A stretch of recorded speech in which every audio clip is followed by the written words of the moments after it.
Hello, everyone. Welcome to She Knows Arsenal. Make sure you guys are liking the video and subscribing to the channel. We're going over the most recent Arsenal news and transfer news. So yeah, like I said, make sure you guys are liking the video, subscribing to the channel, all that kind of stuff. Okay.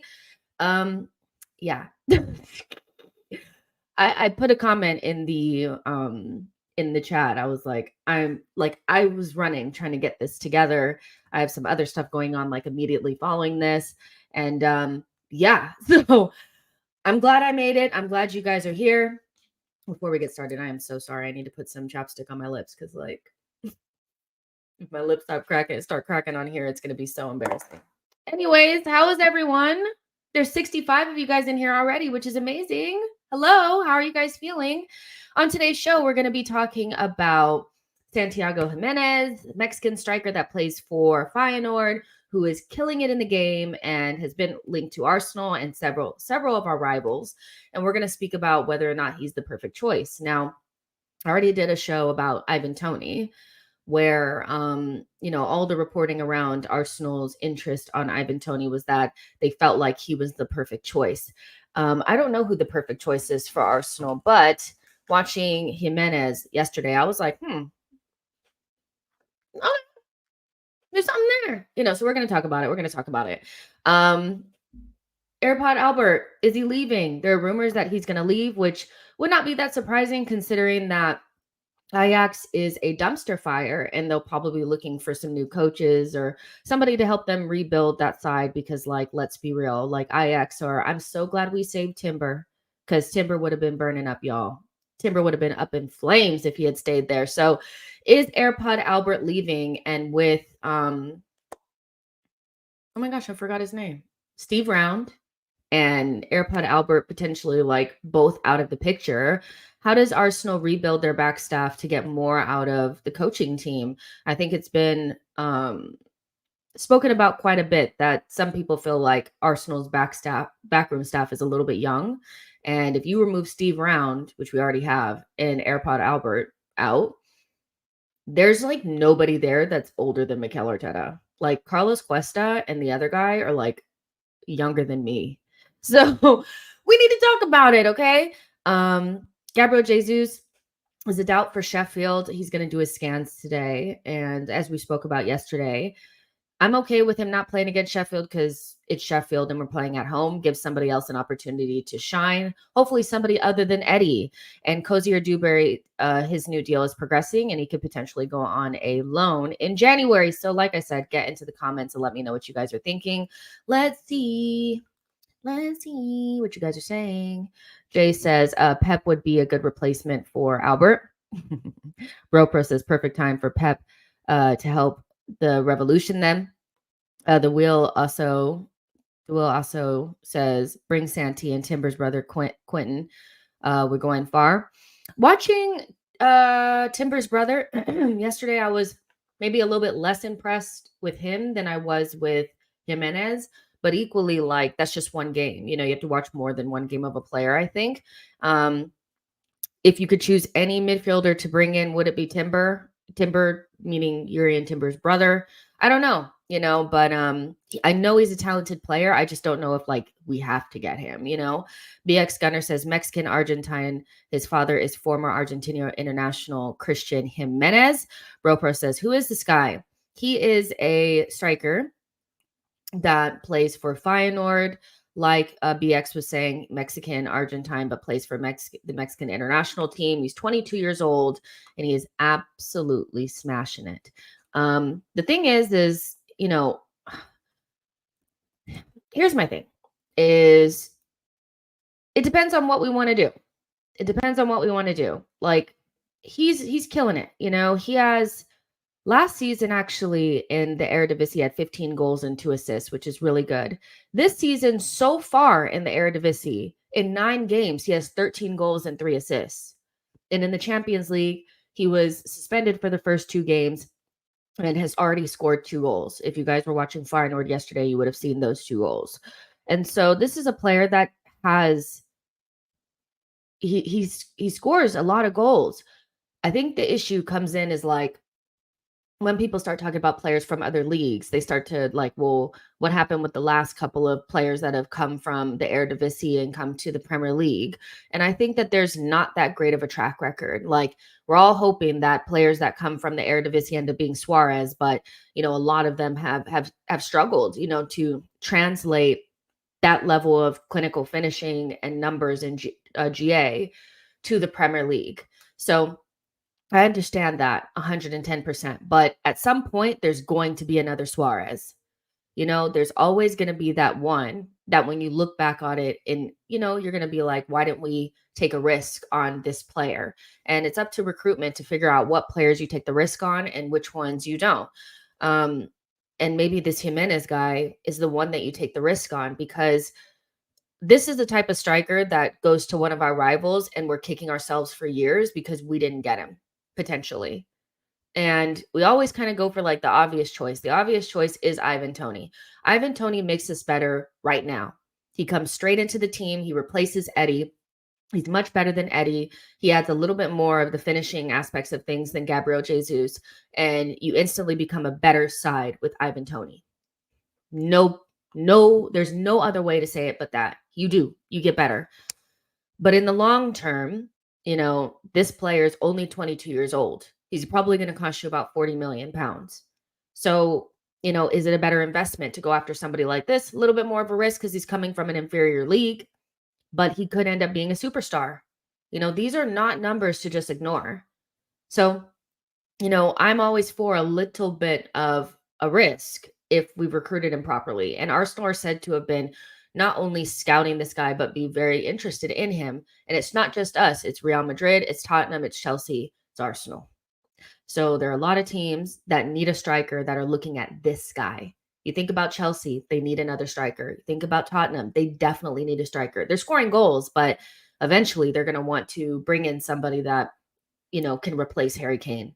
And then you have Real Madrid that obviously need a striker. So we're in good company in terms of teams that need a striker that are looking at this guy. This is the type of signing that, like, I would not be upset at Arsenal making, because I've told you guys before, I don't understand Evan Ferguson. I don't get it. I would never understand spending 120 million potentially on an 18-year-old with 4 goals. But this guy would cost you less than half of what Evan Ferguson would cost you. But you already see that there's something there that just refined could be something really special.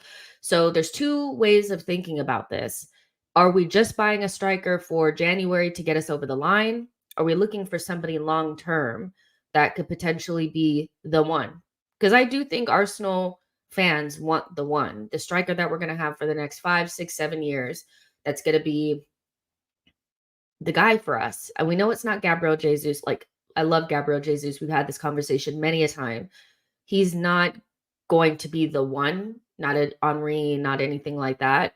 But he's a very, very good player that has helped us get to the next level, right? So are we looking for somebody just to help us get over the line in January so that we make sure we have enough goals in Toney? Or do we go after somebody like this that's a little bit more of a risk, but can end up being a superstar? And I know somebody is in the chat right now screaming at me saying, just Osimhen, Osimhen, Osimhen. Until I see a link child, I'm just can't even start to dream of an Osimhen, because not only do I think that he may not be checking for us, but I'm not even convinced that he's going to leave Napoli. And if he does leave Napoli, he's going to cost a hell of a lot of money. And based on the recruitment that we did in midfield this past summer, and Thomas Partey and El Neni and Jorginho potentially leaving in the summer, and Arsenal needing also a winger, I don't think Arsenal are going to have the finances to buy an 100 million pound striker and a midfielder and a winger. It's not going to happen. We don't sell well enough for it. Like, let's remember who we support. So we may have to go after somebody that's a little bit more of a long-term thing, good recruitment kind of player. And this guy stands out for me. He stands out for me more than like Eli Wahi and like these guys. Like, they don't have star quality. This guy, you watch him play, he looks like he could become something seriously special. Now, I could be gassing it. but he looks like the type of player that a Brighton or a Spurs or somebody like that get. And you just sit there and you're like, why didn't we do that? Why did we think outside of the box? We always think inside the box. Let's do something outside the box. And the last time that we did something completely out of the box, that should work for us. Martinelli, you know? So that's kind of where I'm at with things. Let's see what you guys are saying. Social Join says, Osimhen, I'm afraid we don't have the capacity the way our bank account is set up. I don't think people realize how difficult it was just for us to get Declan Rice. Like Klarna, credit, all types of shit to get that done. To do 2 of those back-to-back windows when we still have major gaps in our squad. I don't think we're at I think we thought we were at of course, my light goes off. It doesn't matter. It doesn't matter because we got 2, because we got a backup. We got a backup. Don't matter. We're just going to keep going. I think we thought we were at that point with, Alice, like the Allison Van Dyke thing, but we're not. We didn't recruit well enough for it, I don't think. I think we left more gaps in the squad this summer than we thought we were going to, because I still am not really understanding the Kai Havertz thing, So, I do think that the idea that we're just a striker away. We're not a striker away. We are a striker, a winger, a midfielder, or 2 away from doing anything significant, I think. Let's see. Yassine says Arsenal are reportedly showing interest in Athletic Bilbao's attacker Nico Williams as they aim to enhance their squad options. Young player that needs some development. Not against it. Not excited by it. 3-pointer says Quinton also looks like a player for the CM role, though he is raw. Nico says, why are we talking about long-term when we are trying to win the league this season? Toney is the perfect fit. Well, I think we're talking about long-term because, Toney does make you better for now. He does make you better for now. Maybe he helps you win the league. Arsenal have so many problems in the squad right now, as far as I'm concerned. We just don't have enough. Recruitment over the summer wasn't good enough. We either needed to buy a striker or a midfielder. We bought neither. And so I think when you just look at it and you're like, okay, well, if you can only do one thing in January, for me, it may not be a striker. I just don't see this team. There's not enough goals or enough chances created and stability and balance in midfield for me to overlook it and be like, yeah, a striker is going to make us better. If Toney's getting the same amount of chances that Gabriel Jesus and Eddie Nketiah are getting, he's not going to score that many goals either. So striker may not be something that we end up going after in January, but if we end up going after anything, it might just have to be a midfielder based on what we've done.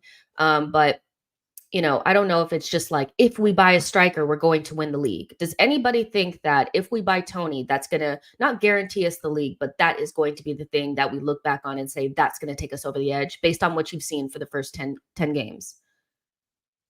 Seriously, based on the first 10 games, 12 games, or however many we've played, do you think that, if we just get Toney, that's going to be what we look back on and say took us over the edge? Not for me. Not if we're creating 1 or 2 chances a game.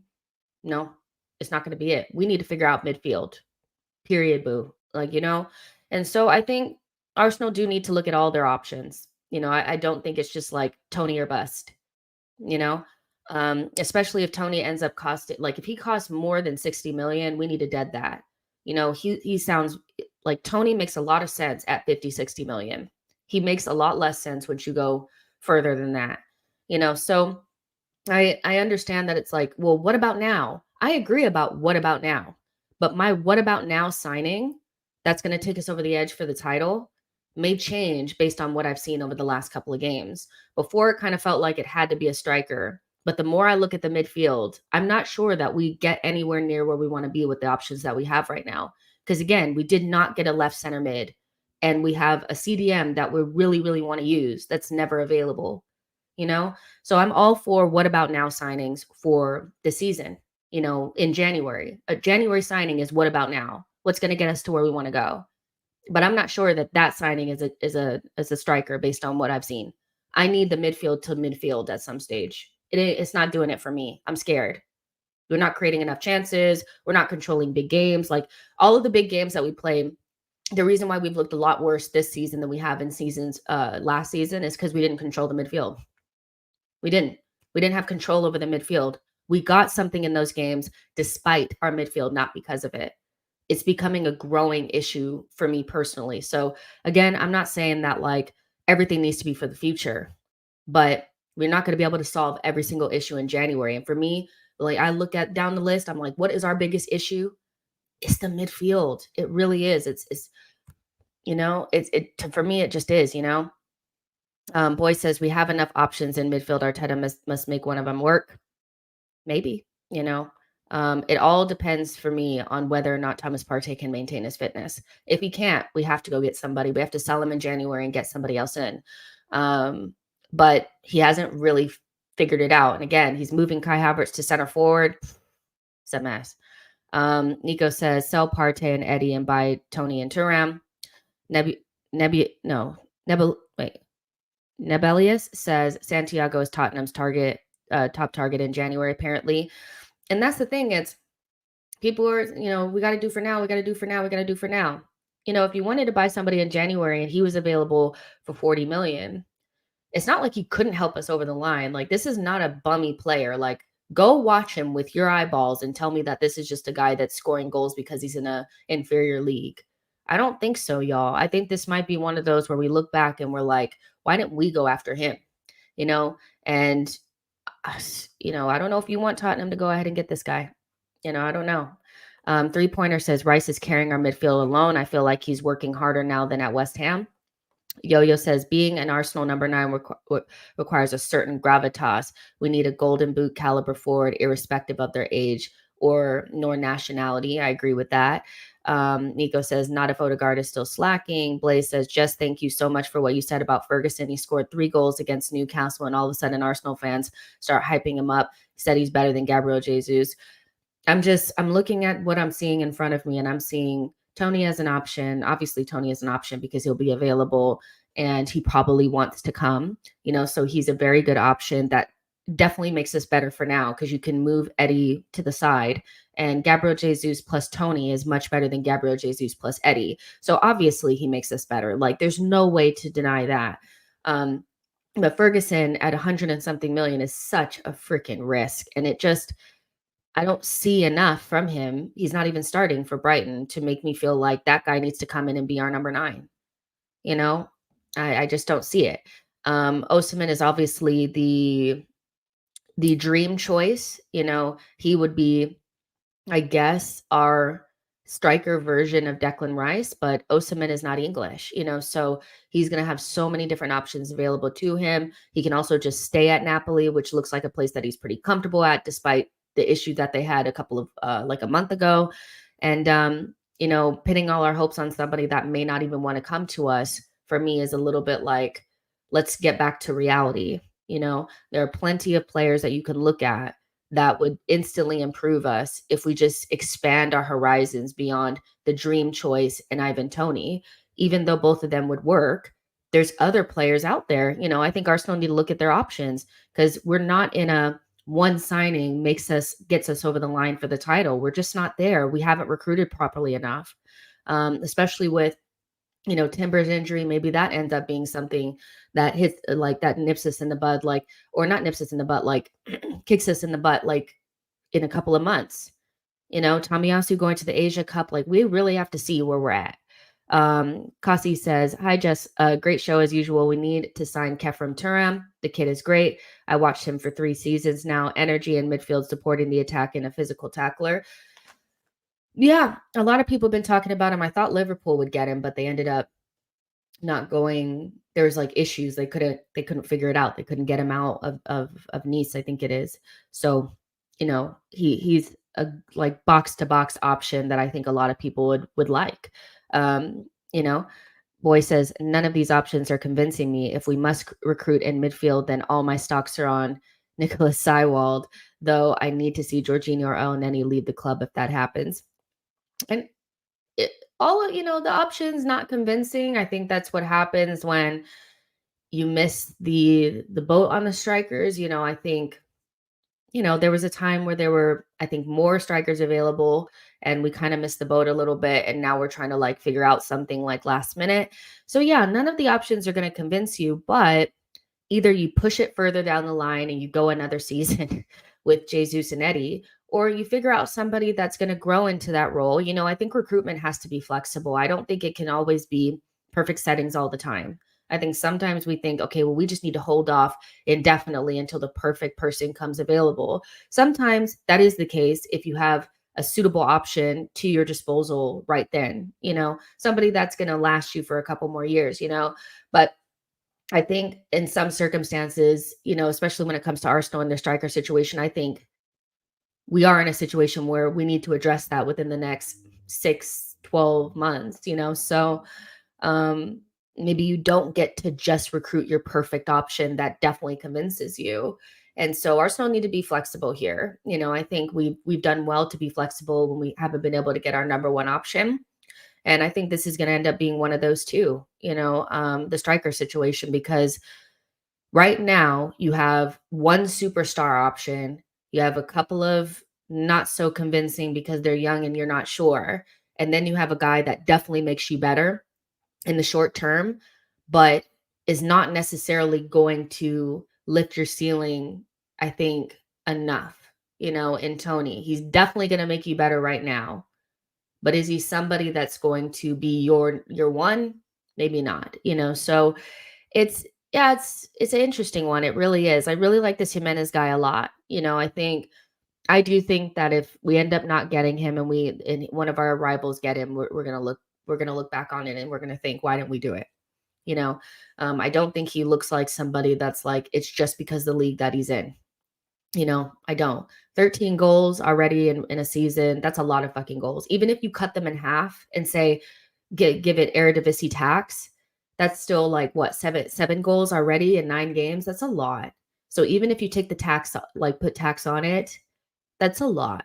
And he's scoring in the Champions League. So, you know, I would be open to it. We've missed out on so many good strikers already as well. Like Isak is one that stands out to me, so I think and a lot of us didn't think he was going to be good enough because he had 4 goals at Real Sociedad and he ends up being a really good striker. So can we not maybe look at this guy in the same way? So yeah, um, I think I saw Sesko as well. People are talking about. CJ says, I like the look of the kid, but my fear is the pressure will be massive for him because it'll likely stop us buying a striker in the summer. Even if we sell Eddie, it'll probably take most of the window. I don't know if it's so much pressure. Gabriel Jesus is still there. I think that the idea that like this, so um, I could understand this a little bit more if we didn't have a striker at all. We didn't have anybody there, but we have Gabriel Jesus, who's what, 26, 27 years old.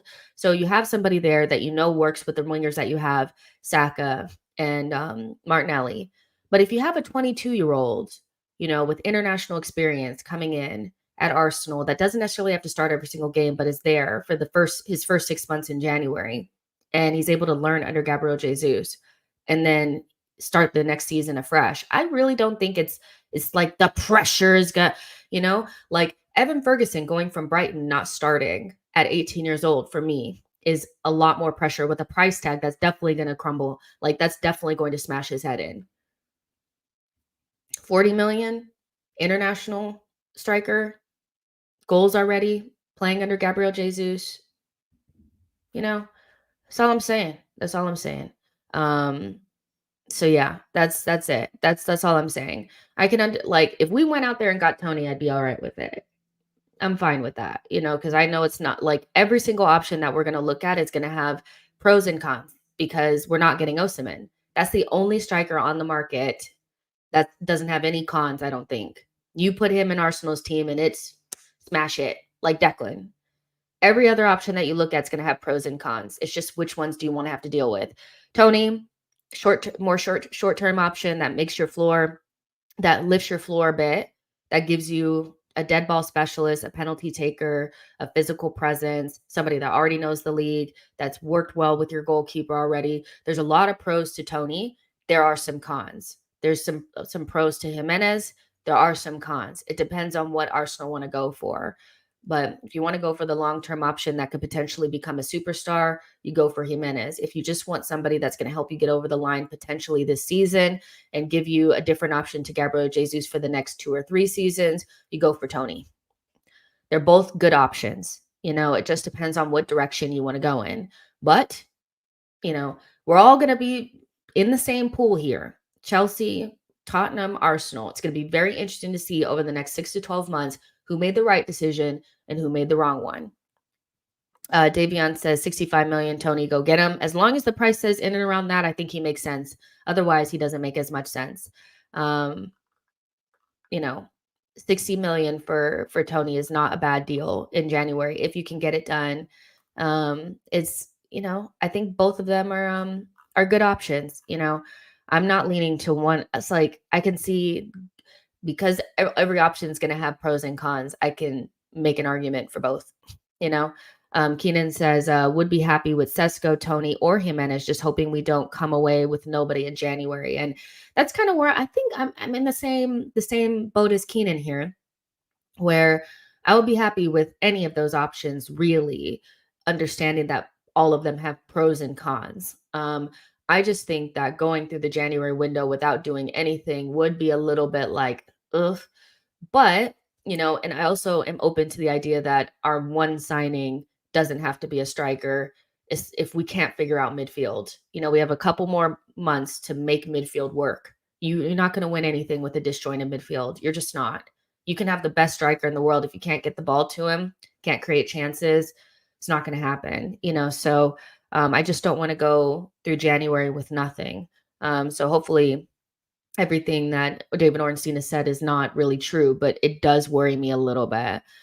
Seaway says Santiago Giménez and Neto sign them. Social Join says Toney is a skip for me. Aris says, how likely is it we'll end up signing another defender in this January window? I think it's unlikely. A lot of people are saying that we have to get a defender. I'm a little perplexed at why they feel that way, considering, Tommy's resurgence, unless he gets injured unless he gets injured in the Asia Cup, that would be catastrophic, or before that. You have Kivior that's not even being used right now. You still have, Gabriel and Saliba. You have White. And you have Zinchenko, who I know people don't view as a defender, but he is. So I don't know if I'm like, we need to go out in January and buy a defender unless somebody gets injured. I really think we're looking midfield and forward for something. But you guys can let me know if you think differently. Lucas says Sesko just signed in the summer. We ain't signing him after 6 months, Keenan. Here to there says, well stated, either Ivan or Santiago will work. Just have to replace Eddie's minutes. Eddie moving on is a non-negotiable. The cameo that he put in, like if he's not a starter, and those are the types of cameos he's going to put in, like he did against Sevilla, then we need to bring in somebody that's going to give us a little bit more than that.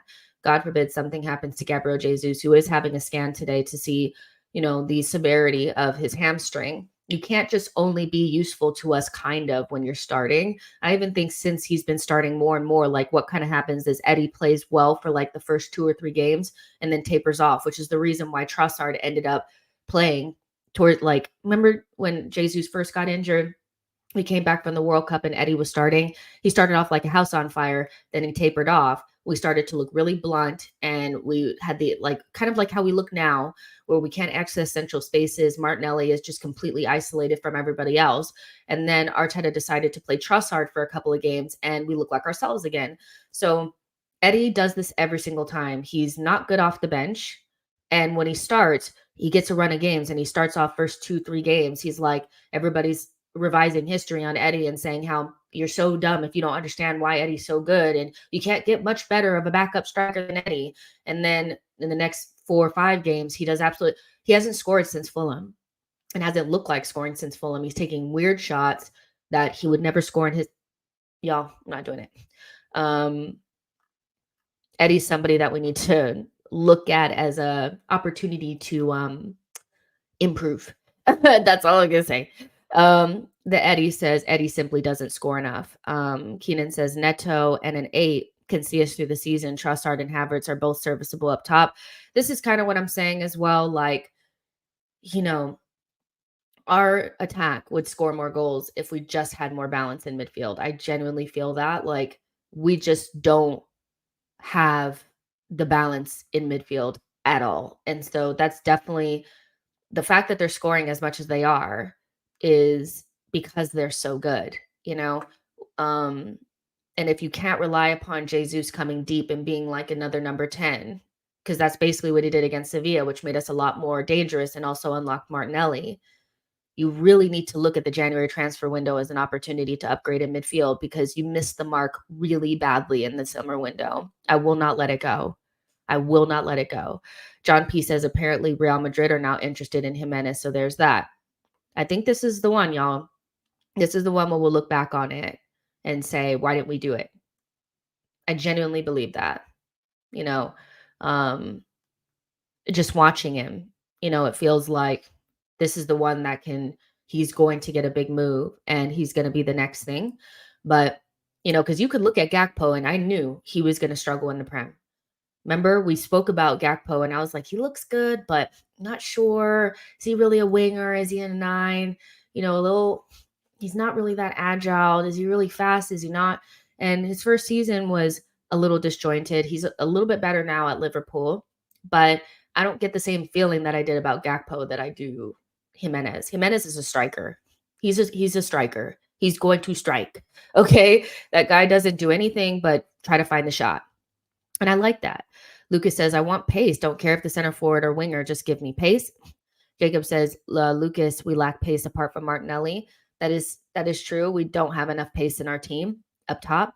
Ify says, Jimenez over Eddie, sell the geezer in January and get in our guy. Social Join says, I like Jimenez, has a lot of variety to his goal or his game. Keenan says, looks like great on tape, but Santiago kind of gives me Lucas vibes. Fair enough. Not sure, but I'm, maybe not. Maybe he's a bum, who knows? A. Johnson says Eddie has had enough chances to prove himself right now. He's just being a passenger in the team, doesn't press enough, doesn't score enough, doesn't help the team enough. We need someone better.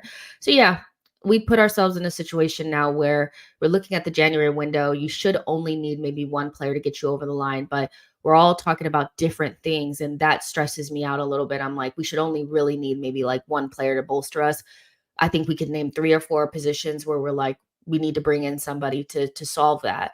So you need to pick the one that without it, you don't do anything. And I think that right now, unless Thomas Partey can gain some form or Arteta can magically make Kai Havertz into the perfect left 8, midfield is a problem. And maybe if you look at the striker situation, Jimenez is probably a good option, but it's a risk based on where he's coming from. But I have a feeling he'll go to a rival and be really good. That's my feeling on it. I'm getting that vibe. So yeah. Let's see. Let's get on to the next thing, y'all, because we only have, I got to get out of here like right on time. So AirPod Albert might be leaving. That's going around the socials right now that, he's probably going to be lined up to go to Ajax, to help them rebuild. You guys know, like, they're a dumpster fire. They're really poor right now. Like, they're very much so struggling, probably because, honestly, not having Timber just completely collapsed the club, No, but they've been going down the tubes ever since that one group of players. They never regenerated that level of talent again. De Jong, De Ligt, like that group, they never really did that again. And ever since, like, they've been a little wonky. They've been getting away with it, but they're not doing well, y'all, Ajax. And so they might be looking at Albert as an opportunity to like bring somebody in that can help them rebuild shit. Because I think they sacked their manager as well recently. They're really struggling, y'all. Ajax are in 17th. They've lost 4 games and drawn 1. It's really bad. That's really bad. While PSV and Feyenoord are at the top-ish area. So yeah, Ajax are in trouble, and maybe AirPod Albert is a part of that. If he goes, I will miss him. I don't 100% understand what his role is, but I have grown to love him without really understanding what he does. I don't know. I just love him. I love him. So I don't really know what the plan is, but I was a little bit surprised that when Steve Round left, nobody replaced him outside. I don't know if we inside the club just said, you know what, we don't need anybody else. But it would be interesting to see how the backroom staff shifts a little bit if Albert leaves, because that's two really senior figures in the coaching staff out, and Carlos Cuesta and I forget what the other younger guy's name is. They're young. They're young. They're young. And Arteta is somebody for me that I feel like maybe needs the support of somebody that's been there and done it before.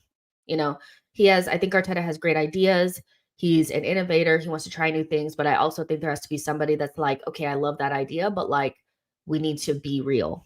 I think there needs to be a balance of experience. We're a very young club, from the playing staff to the coaching staff to the people like, running the club. This is a very young club.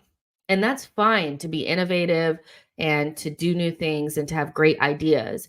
But you do have to have people that have been there and done it before. And so it would be interesting to see what happens with Stuyvesant. Let me get this man's name. I've been calling him AirPod Albert for 3 years. Stuyvenberg. Yeah. It'll be interesting to see. What happens. Yeah. Ajax is lining up a move for Arsenal's number 2, Stuyvenberg. So you're losing your number 2. That's a big person to lose. So Arsenal would, I think, like Carlos Cuesta, he's so young, let's look him up. And he's great. I know he's great with the players. Like he does a lot of like the psychological aspects of the game, having the players understand their role, where they can improve. He's 28. I'm not trying to say he can't do it. Okay. Because they're saying Stuyvenberg is the number 2. But in January of 2023, they said Carlos Cuesta is number 2. So maybe they all just kind of share the role. But look, they're calling him a coaching prodigy. We already trying to have Arteta learn on the job, and we need Carlos Cuesta to learn on the job. Just go out and get somebody that's been there and done it before. I think you need to add that balance. I think going for Carlos Cuesta, moving up in his role, we're removing a lot of experience there and moving into like kindergarten. Like, come on. Come on. Jet Next Door says, how about bringing in David Platt, work together at City and Arsenal? That could be an option. Let's see. Here to there says, agreed, Steve and AirPod Albert were the experienced guard Arteta sorely needs. Yeah, we've spoken about this quite a bit. Yo-Yo saying their sackings changes from upstairs have finally caught up with them. Ivy says AirPod puts Arteta in check. We need his experience. His only game he's dealt with Man City, even though we lost. I remember that game. People were like, the only reason why we almost won was because AirPod Albert was on the sidelines. I don't know if I feel that that strongly about it, but he's a big part of us. Like, I don't like the idea of him leaving and us replacing him with somebody that's 28. I know that Carlos Cuesta is a prodigy. I get it. Everybody really loves him. The tacticos within the fan base really love him. They love him because he's innovative. It's like everything about Arsenal is innovating, doing new things, having young minds, asking questions of things that we used to believe were the standard, and how can we make those things better or change them to improve the game. I get it, y'all. I get it.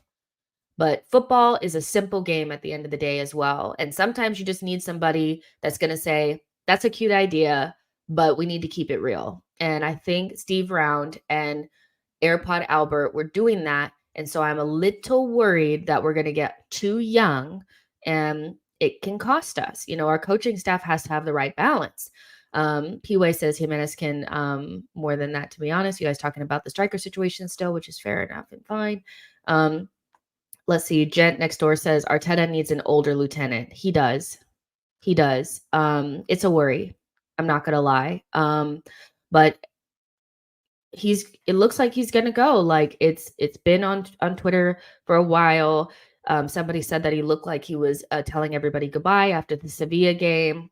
And so I will be so sad to see him leave. I don't know exactly what he was doing, but I think he was doing a good job. um, but yeah, ex-Man United boss Van Gaal targets Arsenal key figure for crisis club. So yeah, Ajax needs someone to save them. And I get that they'd want Albert Stevenberg, but we need Stevenberg. I'm sad. I didn't really care that much about Steve Brown leaving, but Albert, yes. So we really need to probably bring somebody in. You know, promoting from within feels a little risky for us with Arteta being such an ideas man, you know, such an ideas man, such like he needs somebody next to him to balance him out. It's all about kind of like we talk about Saliba and Gabriel. In theory, maybe you want Ben White and Saliba together because they're both are more technical players, right? But you need Gabby's like tenaciousness and his passion and his defending, his raw defensive skill to balance Saliba out. Like you need yin and yang. Martinelli and Saka are very similar as well. You don't need two Sakas or two Martinellis. You need the two of them because they balance each other out. Arteta needs an older guy that knows what he's doing next to him to balance out his youthfulness. No Cuesta. I like Cuesta as a part of the group, but not as a number two. We're doing the most. We're doing the most. Unknown C says, I'm scared, Jess. I'm scared. I'm a little worried about it. It's something in the back of my mind. It's something in the back of my mind. Olu says, all Steve Brown did was work with the attackers on finishing after training. I mean, even if his role is not that important, we know Albert's role is important. We see him. Like, we may not know exactly what he's doing, but we know he's important, you know? So we're gonna need to replace him. You know, Billy says we were talking about AirPod Albert. Hell yeah, we are. Yo-Yo says Amazon Doc showed how indebted Pep was to his bench. Iron sharpens iron. Yeah, your coaching staff is really important. I think, you know, it's like, well, why are we talking about the coaching staff? Because the coaching staff are super important, you know? Um, so as much as like it may not seem that big of a deal, it's like, well, why don't we just talk about what goes on the pitch? The guys that are helping our players learn how to finish, their positioning, getting into their minds, helping them understand who they are as a player, understanding the tactics, supporting them. Those guys are really important to the team. And if that's changing and that's shifting, we might lose something that has made us so good. You know, so I want to focus a little bit of time on it because it may not be the most interesting thing to talk about because it's not transfers, but coaching staff is really, really important. Social Join says Big Gabby is a monster. People never put his stats up. A lot of the games, he's probably similar to Saliba a lot, plays a lot of line breakers. Lord Gunnar says, I think Arsenal should rekindle their interest in Lautaro Martinez. Great age, profile, and experience. Nettie says we should look at League One for midfielders. They produce top-class midfielders. And with that, we've spoken about AirPod Albert, and people are desperate to still talk about signings, which I understand. But we will move on. Gabriel Jesus, doubt for Sheffield. He's doing a scan today. They stayed in Spain for recovery, and then they're coming back today. And then, you know, Gabriel Jesus probably has already done his scan for his hamstring, but he has a doubt for Sheffield, which I think is pretty obvious. If you potentially tweaked your hamstring, you're not going to play in the next game. Whether you're fit enough to or not, I think you just have to be really careful with that, especially if you want him to play against Newcastle. That probably will rule him out of West Ham as well. I don't see it, you know, if we want him to be ready for Newcastle. So Arsenal are going to have to figure out something for Sheffield. And I just think going back to Eddie is a little bit of like doing the same thing, expecting the same, expecting a different result. Eddie's going to run around, he's going to foul, but he's going to miss wide open opportunities and stress us the F out. You know, so maybe this is a good opportunity to try either Trossard through the middle again. I know it wasn't good against Fulham, but maybe he wasn't doing what the manager was asking him to do. You know, that's something that we're never really privy to. Maybe Eddie does exactly what the manager is asking to do. And that's why even when our eyes are telling us that he's playing poorly, he stays on the pitch while Trossard gets yanked at halftime. But I think it's a good opportunity to try Trossard through the middle or Havertz through the middle because we know what Eddie is going to give us. We know. You know what he's going to give us. So if Gabriel Jesus cannot go against Sheffield, I think we need to see something different.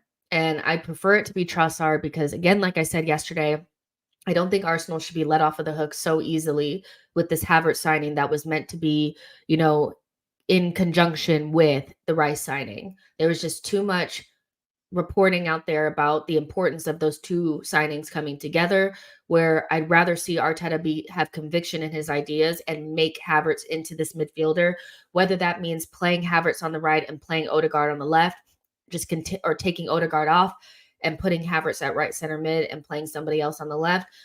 That man needs to be playing in midfield for me because the song and dance, the amount of money, he needs to be playing there, and giving him the minutes at center forward, although I'd be interested in seeing it, feels like letting the club off of the hook for a big decision that they made that could end up being a big issue for us moving forward.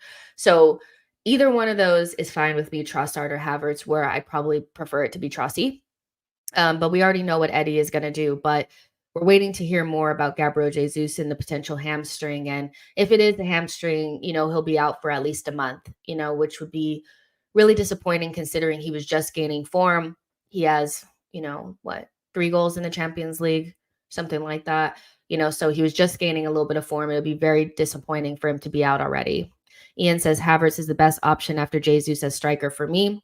Davion says now Havertz playing false 9. Boy says you are simply going to have to give Havertz time.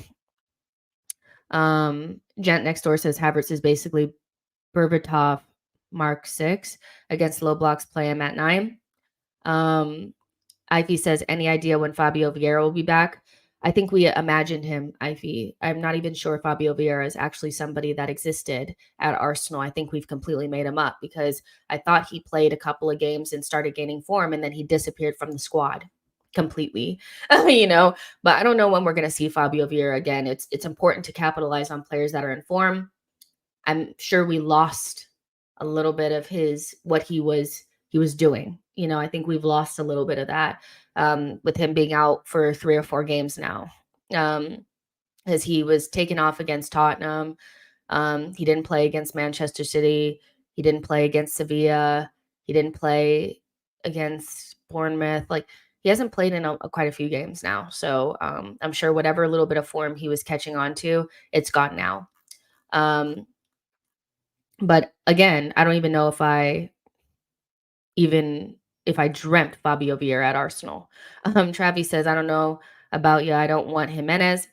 Let's see. Elliot Roberts says, rest Jesus for the next 2. Let us pray. Havertz time. I'd be willing to. You know what? The thing about giving Havertz time in midfield is I'm willing to give him time in midfield to become the player that that potentially they thought that they were buying. But for us to have kind of ditched the idea so quickly makes me annoyed. If you have conviction in it, play him there every week. No matter what happens, just play him there. Just play him there. Keep playing him there. Play. And I think he would benefit from trying to learn one position at a time, trying to learn how to play false 9 for Arsenal, right center mid for Arsenal, and left-sided midfield for Arsenal. Is that helpful? So I'm willing to give him time there. I will still say if he played well or not, but I'd be much more confident that we really believe in this player if he was playing there every single week. He's been available every single week, but he doesn't play there every single week. What is that? I'd be willing to give him more time if Arsenal seemed more convicted in that idea. Lucas says Vieira played 20 minutes against Bournemouth. That's it. Yeah, he hasn't really played that much. Jet next door says, to be fair, we played our best for all with Leo at false 9 last year. Remember Fulham away? We were almost perfect. Yeah, I do remember. That's why when people are like, oh, Trossard is only a squad player that can come off of the bench, it's like they conveniently forgot about the time where he was our best option to stand in for Gabriel Jesus last season, but was taken out of the team unnecessarily by Mikel Arteta to rush Jesus back into the team, and we lost him. So Trossard is not just good off of the bench. I definitely push back on that idea because I don't forget last season he was really good. But Arteta seems to favor Eddie a little bit more. Maybe that's because of his off-the-ball presence. I don't know what it is. but I would like somebody who is more analogous to Gabriel Jesus. And for me, that's Trossard in the pockets, dropping into the 10 role, finding our wingers in and around the box, goal scorer, assist king. That's who I want in my team, not the guy running around like a chicken with his head cut off. It's not happening for me. Let's see what else you guys are saying. Only have a couple more minutes. Give me 1 second, you guys. Just need to make sure I'm not in trouble here. Okay. Yeah, I only have a couple more minutes. You guys have to hurry up. Ian says, Jen next door, you guys are talking to each other.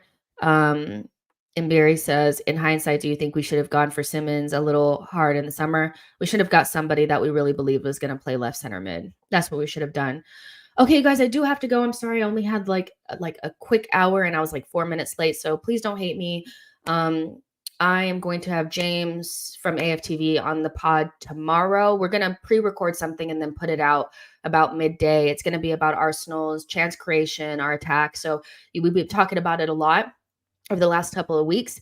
You guys will enjoy that because we're going to talk about it from a tactical standpoint, and James is really, really good at breaking it down. So if you guys are mad at me for leaving you guys now, I will make it up to you guys tomorrow with an excellent pod with James. So you guys make sure you like this video and subscribe to the channel, and I will see you guys in the next one. I'm sorry this is like so blunt and like so quick, but I tried, and I love y'all. Bye, you guys.